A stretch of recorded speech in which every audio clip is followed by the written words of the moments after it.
The favorite story I have to share here, which I think as goes along with kind of a prior story I told on building a sustainable business, is when I worked at Ceres, we had two separate business lines. One business line where we were focusing on providing software for farmers who were growing specialty crops. So think grapes, berries, tree nuts, expensive crop. Then we had another business where we were trying to deliver the same thing to folks who were growing corn and wheat on dry land, like not irrigated, right? Or very lightly irrigated.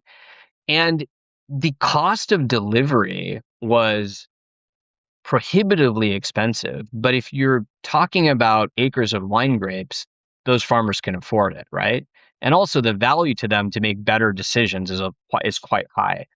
But if you take that same concept and you put it on acres of corn that is irrigated by rainfall, like all of a sudden the product doesn't become interesting. The crops are much lower value. And if you're delivering extremely expensive technology, like other than a toy to play with for the farmer, there's no economic benefit, right?